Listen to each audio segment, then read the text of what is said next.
DTP. Ini jeng dalu becangi.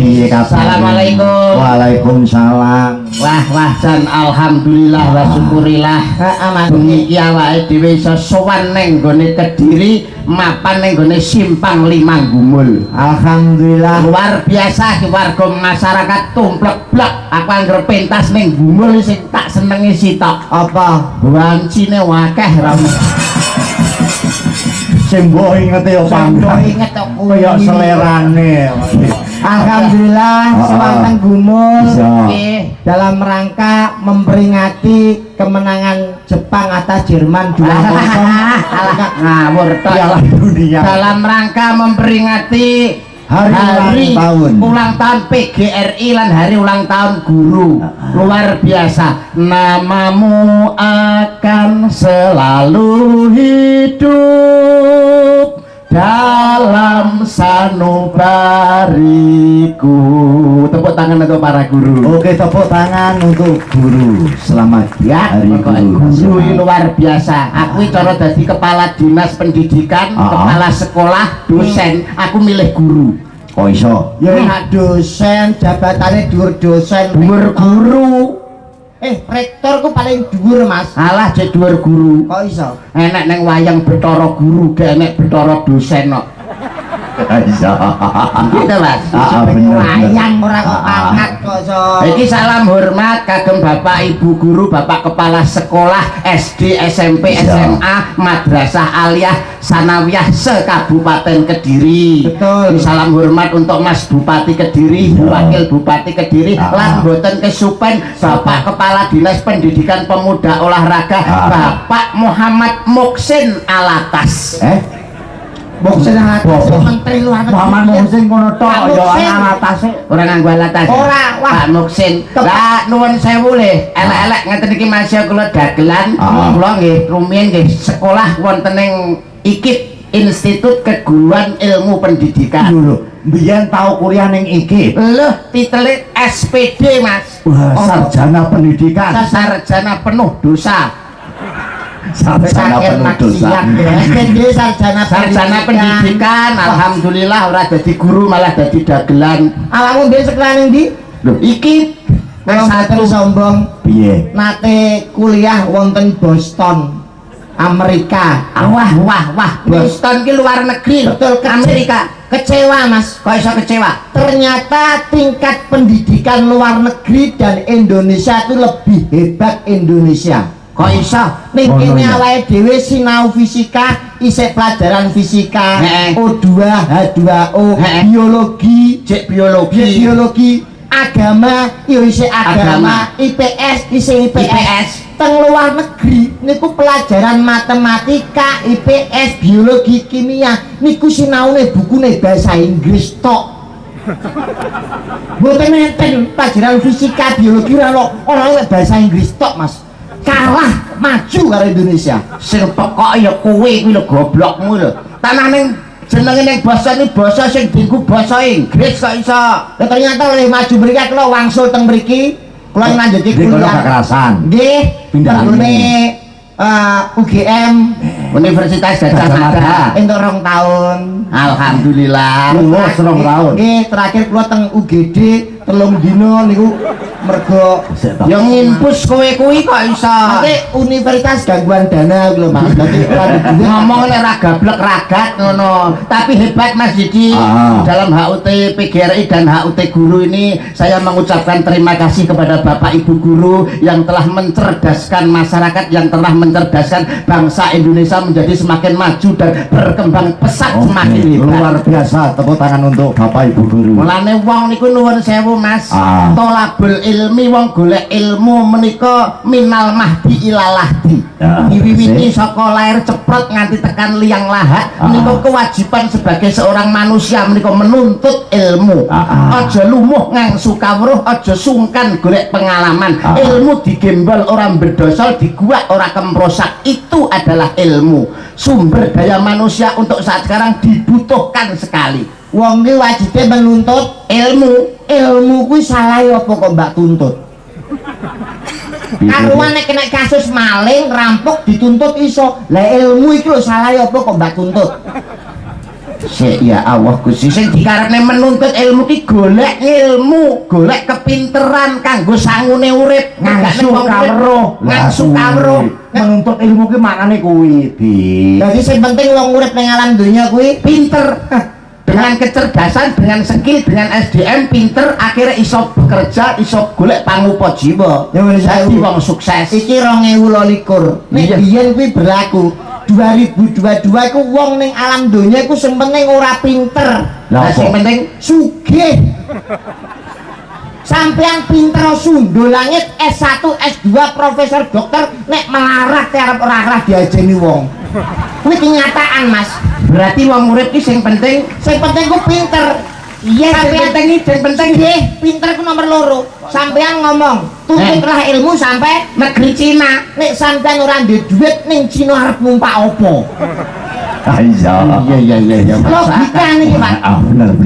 Maksudnya bocah ki saka PAUD, TK, SD, SMP, SMA nganti perguruan tinggi ki sing digoleki pendidikan ilmu supaya pinter. Lah nek wis pinter nggo golek penggawean, hasilnya iso menghasilkan duit dadi sugih. Prosese ngono. Ngenteni pirang tahun? 50 tahun. Serak modern lho. Wong iki lahir cepet, penting sugih. Wis kuwi Goblok gak masalah. Cepet terus sugih njur piye? lho pripun to Kak? Kodus kula niki lho. Kula niku wah Awakmu? sugih sak keluarga kula niku 7 turunan. Hebat pitung keturunan ya wis sugihmu. 7 turunan. Lah kowe turunan kepiro? 8. Dadi kula ora gablek apa-apa. Paling Jenenge. Berarti pokoknya wong kuwi sugih. Sugih. Goblok ra masalah. Ora masalah. Penting Sugih. umpama saiki kowe sugih dadi juragan, terus anak buahmu ki pinter-pinter. Lah terus kowe diapusi, ora bosok kowe. Lho carane no. Carane piye? Sadurunge kono daftar karyawan, anak karo bojone gawe jaminan. Nek arep macem-macem ora wani. Nek pamu anak buahmu gawe kesalahan, Arep bodoni awake dhewe gampang, anak karo bojone lebokne bank gadekne untuk duit. Apa nek jaminan anak bojo nggo Lho penting ada jaminan. macem-macem, Pak. Lah wong sugih nuwun sewu, wong sugih iki sering keluar kota nang kutha-kutha gedhe. Lah njlalah kowe mlebu restoran pengen maem, pengen jajan, pengen ngombe. Kamangka kowe gak iso maca, kowe gak iso nulis. Piye nek arep pesen panganan? Ya digambar. Wong sugih ora kurang akal no. Digambar ta? Digambar Umpama pengen mangan ayam panggang. gambar pitik panggangan karo kompor. Pelayan wis ngerti nek awake dhewe pesen ayam panggang. Wah, ya masuk akal. Oh sugih. Upamane pesen ayam goreng. Lah, kalah gambar ayam karo wajan diwarnani coklat. Pelayan wis ngerti nek kuwi ayam goreng. Bar mangan kok ngelak kesereten pengen ngombe jus jeruk. Gambar blender karo jeruk. Pelayan wis ngerti nek kuwi jus jeruk. Awake kok kurang sehat, rumbu-rumbu rada gak fit, kok pengen ngombe susu. Enggak. Susu. Piye jajale? Nek pesen wedang susu rasa digambar, Pak. Lah piye? Lah terus Awake dhewe njupuk gelas karo nyeluk pelayane. Mbak, aku pesen wedang iki. Pelayan wis ngerti nek awake dhewe kurang ajar lho, Pak. Kapok tenan kowe kaya. Nyuwun sewu lho, Pak. Jenengan gadah anak cilik. Duwe. SD Duwe. jenengan nek sangu sekolah anak jenengan pinten Tak caci? samone 5.000.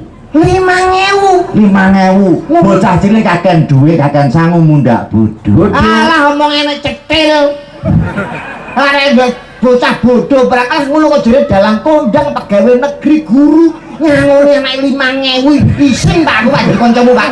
Tenan aku. ya wis umum to nek cah cilik sinak apa ki sangu 5.000 wis umum. Sampeyan anake sangune piro? Kelas 3 SD, Kelas 5.000. padha karo iki. Kuwi wis umum, paling pal 10 kuwi nek mulai jam 3. Lah kuwi upamane mulai sore, Sore. kuwi Cah tipis kecarane. Beda arek cah kandel. Kelincipen kemajuan omonganmu. Sugih kok Mas nyapa? Anakmu SD Kelas 5. Sangune sekolah 2 yuta. Kudu entek rantek tapuki cangkeme. malah Sugih Pak. omah sangontrak eleh sombong. 2 yuta. wah 2 yuta. Kudu entek wi. Kudu entek rantek tapuki cangkeme. Omah ngontrak eleh sombongmu.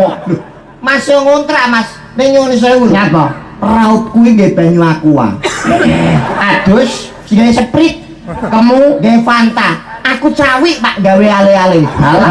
Pirang dino iku biatel kabeh dapur semut tau. layak anggur liwat kok ting celowokin Pelicet Pak. Nek bojoku seneng Pak jare. Iya. Mas rasane kok legi. wapuk lambemu iki kok iso iki omong iki tembungmu sak klimah tindak sapecak ya toh Iya. mlebu metune napas ki sing sarwati-ati awit awakmu ki seniman kuwi duwe tanggung jawab moral, seniman kuwi duwe tanggung jawab kepada warga masyarakat yang harus dipertanggungjawabkan. Tontonan ora mung hiburan semata ning ya ana tuntunan lan kebak tatanan.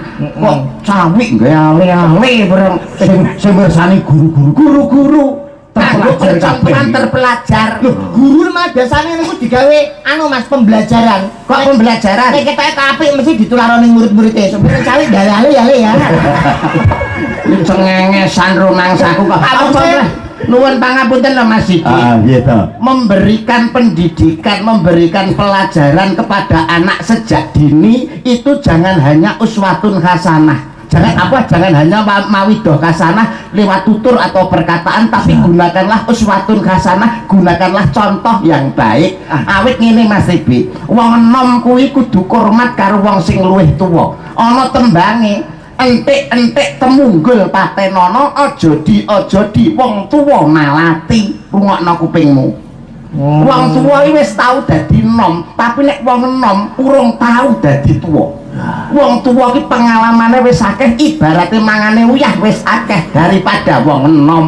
Ning yo rong karuan Mas, nek sing enom ku luwih elek timbangane sing tuwa luwih apik timbangane sing enom. Pengalamane luwih akeh sing tuwa. Lah masa pengalamane durung karuan sing tuwa luwih apik. Lah Gitu kok Mas. iso? Kok iso lho? Lho, sampeyan Kok iso ngerti piye? sengkuni? Piye? Sengkuni. Ngerti? Enom apa tuwa? Tuwa, Puntadewa enom, apik ndi? Sengkuni karo Puntadewa. apik pun. Oh iya ya. Durung karuan nek sing enom niku luwih elek. Lah Sampeyan ngerti Baladewa karo Kresna? Tuwa ndi? Tuwa Baladewa. Apik ndi Baladewa karo Kresna? Oh iya ya, masuk akal. Apik Kresna Pak, wong Baladewa nggon komplek kok. Alah, Kuwi lho Mas contone. wampuk lah Lah iki panggal. parah aku kok mesti rono. Mas, nuwun sewu Mas Didi. Sing mbok nggo contoh ki aja wayang. Lah terus ngono lho. lah awakmu ki kehidupan sehari-hari ning lingkunganmu kene ae lho. Contone Awakmu ning ruang transit mau, maem jeruk ora? ya maem to. Legi ora? Legi lho. Tuwa apa nom? Tuwa. Nek nom Kecut. gedang mau legi ora? Legi. Tuwa apa nom? Tuwa. Nek nom sepet. Dadi panganan apa wae kuwi nek tuwa mesti luwih enak tinimbang sing enom. Rungokno kuping Rasane mesti enak. Panganan apa ae nek tuwa luwih enak tinimbang sing enom. sing enom. aku tak takon ya. Ya, Kowe wis tau mangan jangan bung. lah iki lho iki nyapot aja. Ya apa iki kok mesti Takon berai. jeruk ya Mas. Ya. Kae nek tuwa Mesti legi. tapi nek nom kecut, gedang. Nek tuwa legi. Tapi nek nom Sepet. dadi panganan apa wae iki nek tuwa mesti luwih enak tinimbang sing enom ku rungokno kupingmu. Lah iya aku Coba tak bantah ae kowe. aku ra ndantah mung takon. Takon apa? Kowe wis tau mangan jangan bung. Jeruk ya, jeruk. Pak jeruk. Jangan bung kok jeruk. Jangan bung ya sering senenganku. Jangan bung gawene saka apa, Mas? Jenenge bung ya saka pring. Sing digawe pring nem apa pring tuwa? Ora mesti sosok ya nom, sosok ya tuwa ya ora mesti. Ora pasti. Jangan bung gawene saka Jenenge bung anak pring ya pring nom. jangan bung gawene saka pring. Pring nom. Lah nyapa gawene ra saka pring tuwa ben nyogrot cangkemmu. Kuman wis enek dagelan mangan gedhe ngono. Lah jare apa-apa sing tuwa sing nom iku mesti elek. Ya ora elek-elekan ora apik-apikan sing penting pengalaman. Hah?